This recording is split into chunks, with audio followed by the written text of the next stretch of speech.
Snake with Nip Hustle. Big shout out to my SPI, Spotter Low. You know I'm in the black box. Had to come through, tap in, show love one time. Yeah, y'all make sure y'all subscribe. Stay tuned. All that. The word of the day is backpedal.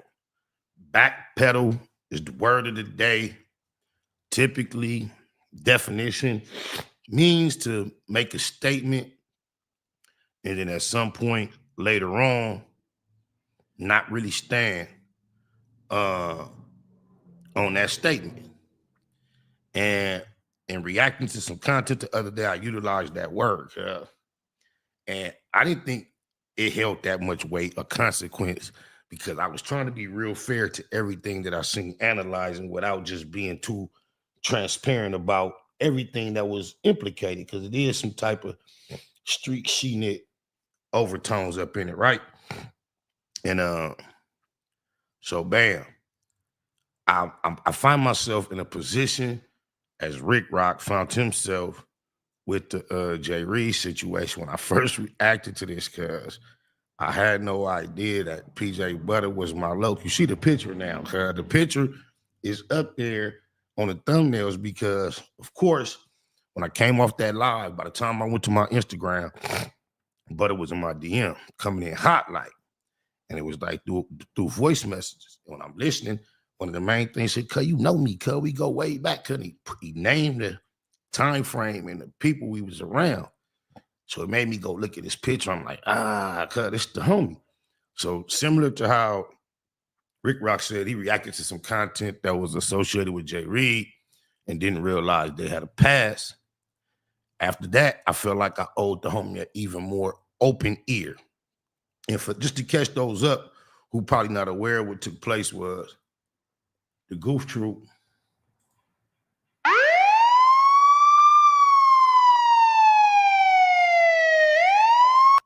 Loose Coochie Lips and Cole and Ashley Cannon and Snitch Hunter Love Juices. They recorded my loc. And then it really threw me off. Once Ant was not claiming, but explaining that was his cousin. I don't know. I got cousins from the PJ, but I ain't talked to nobody to realize cut that I knew cut, right? But that's the homie. If anybody know what All Flavor No Grease is, shout out to Sammy. Around the time of the inception, before he made his first taco, we used to be on the 108th over there together. And when he started first slanging them in the streets, I used to slide through there on a late night quite often, because I used to be over there. So it's been quite some time that we had a real personal just rapport, bro. And he a loc, I ain't never intend to misclassify what he was attempting to do. So as we talked it out, and he went further to explain himself, because I understood a better picture of what was going on. Even though I had an idea what was going on, I didn't really just analyze it fully as to why it would come across as if cuz was backpedaling. Although I did point out in my reaction, there were times where he attempted to like stand on certain statements that he had made in the earlier call, and they were apparently being challenged. And then when he tried, Rick Rock kind of went into bully mode on the phone.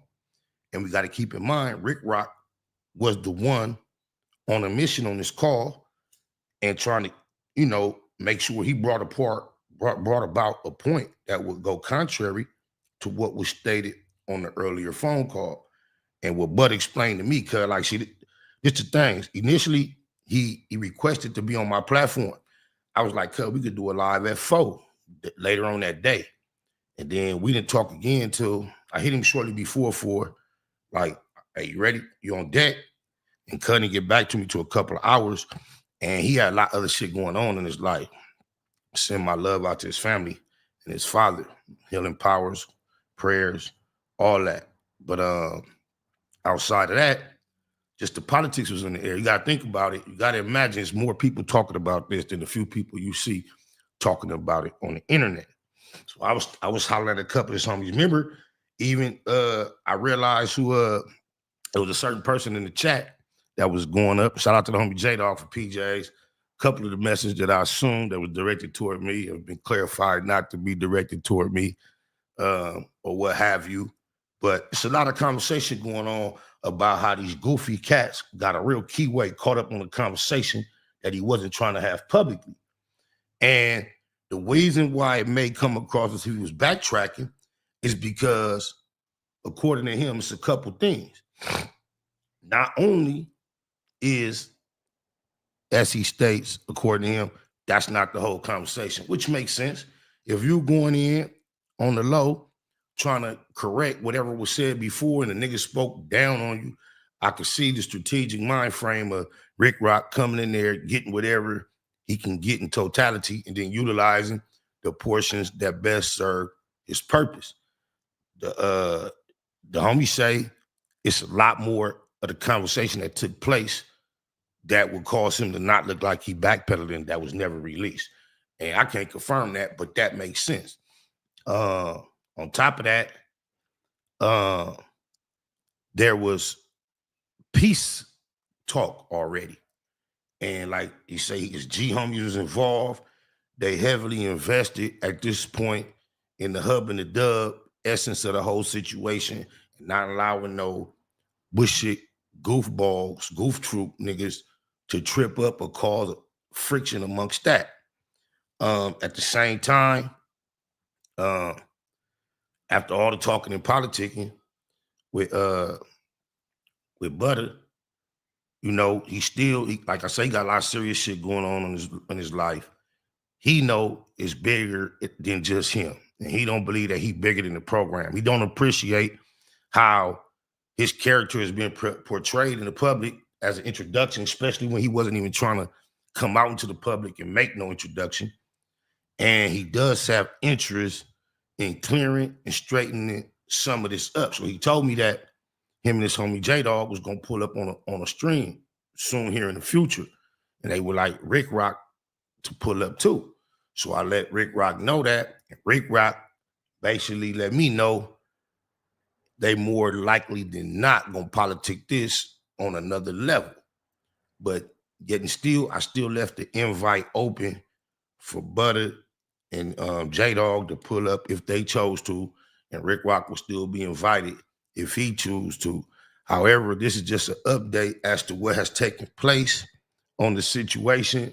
Oh, my mama, it's hella ironic if you're just getting up in here. I was telling everybody that I feel like I had a Rick Rock moment in the sense that Rick Rock reacted to some J. Reed content, not realizing this was somebody he had an actual past with, a connection with, one of his homeboys, his comrades, his friends. Same thing with me and Butter, cause that's my low, cuz. And now I feel like I owe a little more introspective reaction to what took place, because this is my Kiwe, this is my low, cuz, and I was kind of allowing certain things to be brushed over because I didn't really feel like it was necessary to dissect the whole thing to a certain degree, because the point was to show how goofy the goof troop was that got this shit started. That was the main focus. And I wasn't really personally invested in making sure that Butter interest was seen all the way through, because I actually got the content from Rick Rock channel and was made aware of the situation from Rick Rock and didn't realize that this is a nigga that I really rock with, cuz. So I want to give him the opportunity, if he chooses to, clarify whatever he would like to clarify, because even, you know, I got folks over there. So everybody, even though backpedal ain't the word he preferred me to choose, for lack of better words, he understands why I chose that word, but he says and understands that it comes with an explanation as to why it came across like that. And a large part of the explanation, according to the homie, is there was a lot more conversation that was not released. And he has some other little shit in it that he might feel like he could add to the story that'll clarify it further. But the main thing I see right now, bro, it's a nigga who don't have no idea the games that these cats be playing on the internet. And he got caught up with the first two goofies. He acknowledged that, admit that. He ain't trying to never try to, they caught him slipping, and he had a candid conversation he thought he was having with some real Kiwes. and that was going to be the end of it. And then once the politics kicked up, Cuz wasn't never had the intentions on reuniting or whatever him and Rick Rock went through 20-something years ago. That wasn't never his intention. So at the time we getting on the phone with homies and we trying to diffuse the situation, your tone is going to be slightly different when you on the phone talking what you believe in confidence and you trying to portray a truth that you felt that was such and such from way back in the day. And you just talking it how you seen it and you calling it how it is. Now it's a mess already. You're not trying to keep the mess up. So now when you're on the phone with different individuals, your intention is not to try to press a line and prove, oh, what I was saying was true and all that. You're trying to get to the bottom of this, respect everything that's involved, and you'll have a slightly different tone. And I think that's why we get the perception of backpedaling. And that's why I know Cuz don't like that word.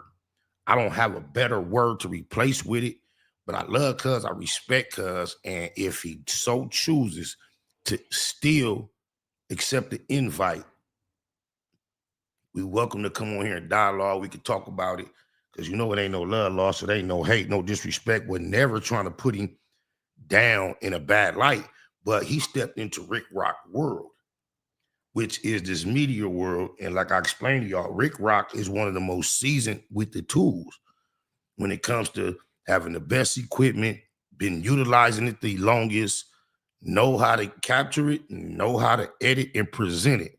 So he's not even knowing. He on the phone, regular politicking, trying to make a situation go back to what it was before this started, because everybody living their life. This shit happened decades ago. Ain't no need for no grown man to have a emotions and energy stirred up behind this. And that's his main focus, is just to get it down.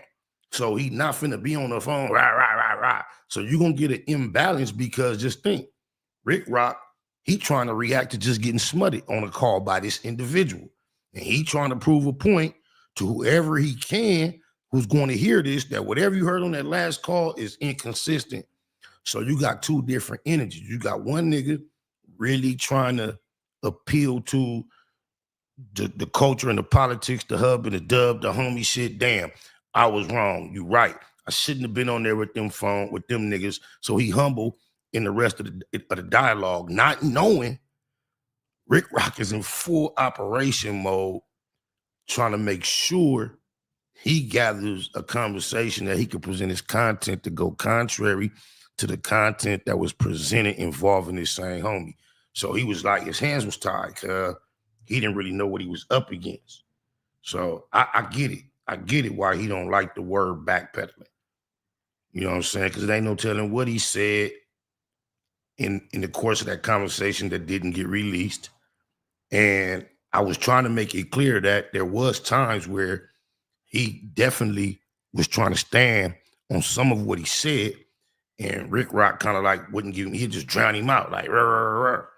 And I can tell you from my experience, like I said, when he first came into the DM, he came in hot. So I immediately called Cuz, and he come in hot. But he don't remain hot if you don't force him to stay hot. And I'm way past ever being hot on the phone. You're never gonna get hot out of me. It's either gonna be smooth or it's over with. And maybe the exit might be slightly hot. He got me fucked up and boom. But I'm not gonna argue with no man. So when I seen he came hot, I immediately went to, defuse. Huh? Let's see, you just had this hard head. Come on. Give me up. I'm gonna be finished soon, okay? All right, go ahead. Say hi to everybody. Hi. Say hi up there. Wave up there. Wave.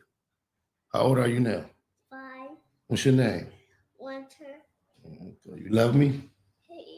Yes. How it's gonna take so long? How long is it gonna take? Yeah. Just a little bit longer, okay? Okay. I'll tell you. It's gonna be 4, 5, 15 15 minutes. What about women? Nigga in that puzzle. Big shout out to my nigga SPI, Spotter Low. You know I'm in the black box. Had to come through, tap in, show love one time. Yeah, y'all make sure y'all subscribe. Stay tuned. All that. It's the homie cook-up boss, goddammit, Cub Low. And y'all tuning in to the Wake and Bake Show with goddammit the homeboy Spider Low. Here with SPI, the realest nigga in LA. Spider this bitch. My nigga Spider Low. Spider Low, nigga. Spider Low. It's Spider Low. Spider Low. Spider Low. Spider Low. Spider Low, that's my nigga. Spider Low. Shout out to SPI, that motherfucking nigga. Spider Low, Wake and Bake. Better keep it Google, nigga. Loke is in LA somewhere doing what he's doing. In the words of Spider Loke on my mama's mama. Spider Loke's gear. This is Bay Mac.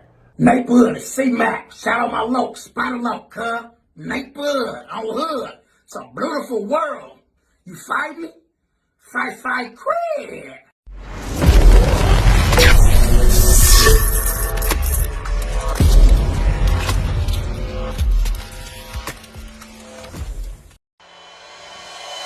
Point blank, through no subliminal dissing. When I listen, I can tell you never been on no mission. Sticking to the script, don't care if I offend you. Neighborhood crib, the marathon I overlook my competition, never seeing them. I done trained my mind that I'm going. You could tell by how I walk, talk, I'm a boss. A east side millionaire, homie, what you thought? My life is a movie. They can't get close to me. They mad cause they can't be. I'm everything that they wanna be, yeah.